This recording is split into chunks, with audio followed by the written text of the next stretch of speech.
Agora um detalhe, Canuto, você, eu posso dizer que se projetou no jornalismo esportivo nacionalmente, se eu falar uma palavra, você vai lembrar, né? Jacozinho. Jacozinho foi o cara que... Explica aí, né? A casa dele tinha quantas piscinas na casa dele, quantos quartos, aquela questão toda.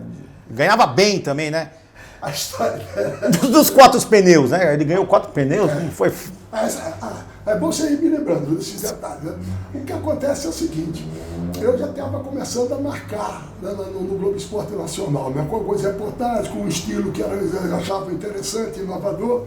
Aí a Globo me deu a incrível responsabilidade de abrir a cobertura da Copa do Mundo de 86 de Maceió comigo. Eu digo, o que é que eu tenho? E o que é que Maceió tem a ver para abrir a cobertura da Rede Globo na Copa do Mundo? Rapaz, foram dias inquietantes, foram momentos realmente terríveis para pensar o que é que eu vou fazer, o que é que eu vou fazer. Até que um dia, quer dizer, tem um jogo, revanche entre CSA e Remo, né?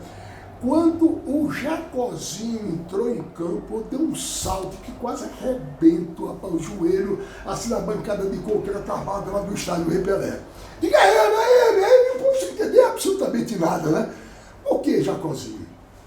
Porque dias anteriores, a imprensa de São Paulo cobrou muito do Evaristo de Macedo a convocação do Pita, porque tinha feito um gol maravilhoso pelo São Paulo. Mas aí o Evaristo respondeu daquele jeitão dele, né? Gol por gol, chamava o Jacozinho. Ninguém entendeu nada. Aí eu me lembrei que realmente foi um golaço do Jacozinho lá em Belém.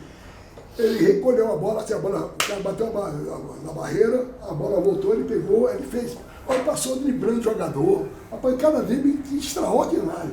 Passou pro Miguelzinho na ponta direita, ele lançou e Jacozinho fez um golaço. Aí eu digo, é Jacozinho. Aí fui para casa do Jacozinho, né? Aí todo mundo vê Jacozinho. Porque Jacozinho era um Garrincha contemporâneo naquela época. Por quê? O Jacozinho se preocupava em jogar bola. Ele não queria saber de mais nada. Fazia contrato de qualquer jeito. Jacozinho era ídolo do CSA e chegou a morar em casa de Itaipa. Por casa de Itaipa, carregadinha de barro, né? Essa casa ele era um pouco melhor, mas já era uma rua que quando chovia, tinha que chamar a Arca de Noé. Alagoas. Alagoas e a rua virava uma lagoa. Aí você vai e descobre uma realidade. Jacozinho já tinha melhorado, mas era numa casa que o cunhado dele dormia na cozinha. Eu fui fazer matéria com ele para combinar, e eu de um lado e ele do outro assim, né? Porque não dava as duas cadeiras juntas. Bom, aí Jacozinho deu essa ideia.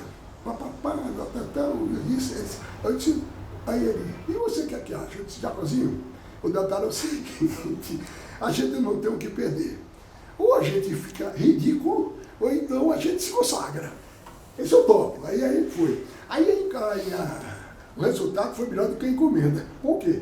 Levei o Jacozinho para o estádio do Mutante, que era o campo do CSA, levei o campo da seleção brasileira, e por coincidência o Brasil jogaria em Recife, 2 dias depois.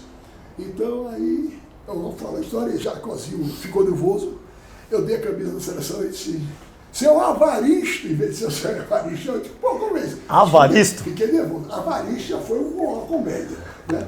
Aí ele chega e fala assim, olha, como a seleção brasileira joga agora em Recife, dá para eu ir de qualquer jeito. Eu me apresento, nem que eu vá de bicicleta. Como em Recife é pertinho, eu vou de bicicleta. Ele pegou a bicicleta do menino e saiu andando. E a garotada que estava no campo começou a gritar, ei, Jacozinho é nosso rei, ei. Aí começa a saga de Jacozinho. Diante do fato e da repercussão extraordinária, eu era praticamente obrigado a fazer uma matéria por semana com o Jacozinho. Então, Jacozinho virou um grande personagem e ficou a figura atrelada a mim, porque realmente foi um cara que marcou, né?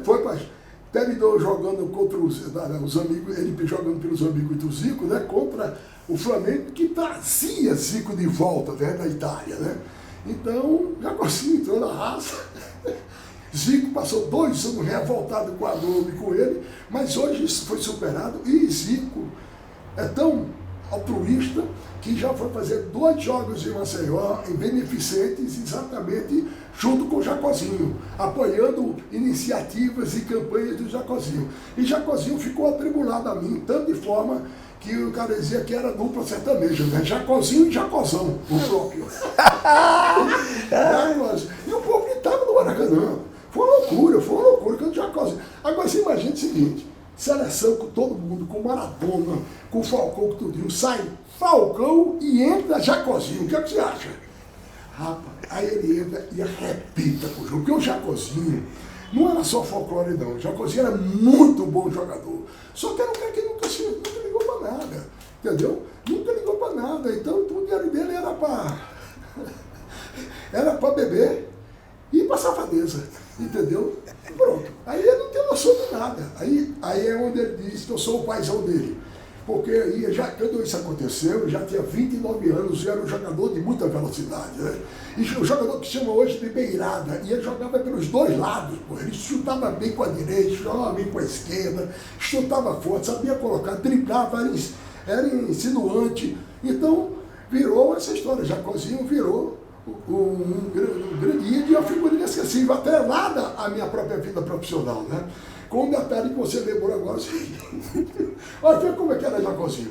Quando ele foi vendido por Santa Cruz, ele podia ter ido para o time dele. Foi para o Santa Cruz, que é meu time querido, né? O CCA deu para ele de presente 4 pneus. Porque o carro dele, o Fusquinha dele, não tinha condição de chegar em si com aqueles pneus careca. Era mais careca do que eu, tá entendendo? Então, é onde o Jacozinho vem com outra frase. O Jacozinho é muito criativo. Ele vem com outra frase e diz assim, eu vou me apresentar ao Santa Cruz, eu vou com o maestro. Aí eu, maestro por quê? Esse maestro que é o meu carro. Eu digo, mas por que maestro? Ele disse, porque é um concerto em cada esquina. O carro quebrava com uma frequência tão grande que a história do maestro. Ai, grande Jacozinho. É o contexto de tudo isso do Zico, é que ele veio da Udinese, né? E o Flamengo acabou recontratando o Zico, e era uma festa, né? Do Zico retornando ao Flamengo. Reforçando, inclusive, era a festa da Manchete. Isso. A Manchete estava trazendo o Zico. Isso. Então a Globo criou o projeto J, o projeto Zico. Isso. Aí a Globo criou o projeto J, que era o projeto Jacozinho. Quer dizer, na verdade, eu era até proibido de entrar. Mas aquele jeitinho brasileiro, né? Nordestino, alagoano. Fui lá, quando eu fui ver, eu estava dentro do campo. Aí eu não tinha mais jeito, né? E dentro desse contexto todo, lógico, o personagem, o protagonista era o Zico. Mas não. Quem foi o Jacozinho, que foi aplaudido, né, pelos torcedores que estiveram no Maracanã. E tinha um técnico, Tele Santana, que acabou colocando o Jacozinho no lugar do Falcão, como disse aqui. O povo gritava, Jacozinho com o Maracanã. Sim. Que foi ver o Zico e aplaudia Zico é um ídolo extraordinário, né? Mas aí, eu acho que pela parte folclórica, é só pedir Jacozinho. Aí eis que entra Jacozinho e arrebenta com o jogo, faz um golaço, lançamento de Maradona. Até o Jacozinho criou uma música dele. Jacozinho, Maradona lançou, Jacozinho bateu o Figueiredo, né? De Cantarana saiu, e eu fiz o gol dessa, uma coisa assim. Porra, Jacozinho, o povo no outro dia, foi duro, porque é o seguinte, a manchete era Zico e Jacozinho deram um show no Maracanã. Então o Zico achou que foi uma forçação de barra, o que não deixou de ser, né? Aqui para nós, né?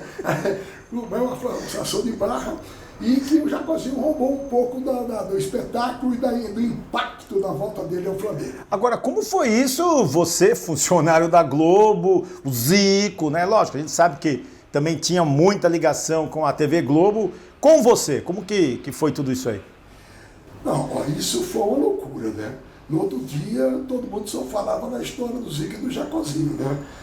No meu caso, falava mais do Jacozinho, né? E foi engraçado que eu fui gravar com ele na rua, já essa repercussão, e o povo gritava. O povo do Rio de Janeiro, que o Jacozinho estava lá, por acaso, vamos dizer, por acaso, quando o jogo que ele fosse na barra, né? Aí o povo, Jacozinho, e ele comentando, foi uma loucura. Quer dizer, essa parte foi muito importante, porque essa história, esse lance da Globo foi muito interessante. Quando ele viu a história, ela ligou para mim às 9h30, 10 horas. Eu estava em Maceió, né? Ainda morava em Maceió, eu trabalhava em Maceió. Aí ela ligou e disse, mas Canuto, você tem que pegar o carro, pegar o avião e vir correndo, você tem que estar no Rio amanhã de manhã. Isso é 10 da noite, mais ou menos, né? Eu digo, como é que eu vou? Vocês mandaram ordem de passagem? Não dá tempo, como é que é? Eu digo, como é que eu vou viajar? Sem passagem, sem nada. Aí liguei para o gerente, acho que era da Brasil na época, era o Baracho, né, Fernando Baracho. Eu digo, Fernando, eu estou com esse problema aqui, né, velho? O cara quer que eu esteja no Rio de Janeiro de manhã, e eu não tenho passagem. Ele disse, e a passagem chegou? Eu disse, não. Eu preciso que você. Eu acho que foi um dos primeiros passageiros da história que viajou sem passagem. O Fernando foi lá de madrugada. Esse cara que é amigo, né? Foi 4h30 da manhã, me botar no voo das 5h30. Então 5h30 da madrugada. Eu cheguei no Rio, já direto pro hotel onde estava Jacozinho, com a equipe, com tudo, né? E depois eu mandei a passagem. O único compromisso que eu tenho é que chegar no Rio, eu tinha que mandar a autorização da passagem. Naquela época era por Telex, né? Aí, quando eu estou lá, chega a ligação do Washington Rodrigues, que estava chamando o Jacozinho para ir almoçar com ele. Aí ele foi e estava lá com o Jorge Alau, que era o presidente do Flamengo. Quando o Jacozinho entrou no restaurante, para surpresa geral, o povo bateu palma, porque o Jacozinho já era realmente uma figura conhecida e folclórica, né? Vou dizer assim, né? Então, levaram o Jacozinho para a concentração onde estavam todos esses cobras internacionais. Jacozinho começou a ganhar o pessoal do baralho, né? Nem do interior, né? A concentração todinha, né? Jogando baralho, né? Jogando baralho, dama, dominó. Aí Jacozinho ganhou tudinho, ganhou o pessoal, e engraçado, envolveu logo todo mundo e pronto. Terminou no Maracanã, cumprimentado por Maradona, forçado por mim. Maradona cumprimente Jacozinho, e ele, você sabe o que estava fazendo? Eu cumprimento Jacozinho, imperativo, né? Aí Jacozinho foi comentado e arrebentou. O Márcio Torres, que era o cinegrafista, aliás, extraordinário cinegrafista, repórter cinematográfico, ele disse que na hora que o Jacozinho fez o gol, ele não sabia se filmava ou Jacozinho ou a mim, porque o meu entusiasmo era tão grande, aquele desafogo, entendeu? Pô, eu me tomei essa fria, quer dizer, não, o Jacozinho que está na firma, você torce pelo cara, né? E Jacozinho arrebentou. Pronto, aí foi uma maravilha. E o Zico triste, né? E o Zico ficou de boa com você? Arretado, como que foi isso? Ficou arretado. O que ele falou para você? Levou 2 anos meio brigado com a Globo, foi. 2 anos quase. Aí depois não, reconciliou tudinho, porque é um cara de muito bom senso e um cara inteligente, né? E entende a dimensão que ele tem no futebol brasileiro.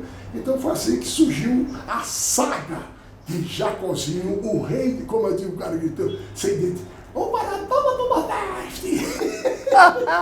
E aí fez Márcio Canuto subir uma prateleira, ou 2, 3 prateleiras no campo, eu digo, profissional, né, Canuto? Isso então, aí... Vanderlei, uma coisa que eu sempre tive muita facilidade foi de descobrir bons personagens, entendeu? Eu acho que eu devo muito ao futebol, ao esporte, essa coisa da leitura da alma, entendeu? Eu sou capaz daquela arquibancada todinha, como fiz agora recentemente, e descobrir um personagem, ou um cara engraçado, ou um cara que você aposta que tem uma boa história para contar. E assim foi feito. Eu sempre fui um cara muito ligado no povo, na gente, né? Eu gosto muito dessa coisa do povão, esse povo de confusão popular. Isso foi minha característica, foi meu estilo e virou uma especialidade.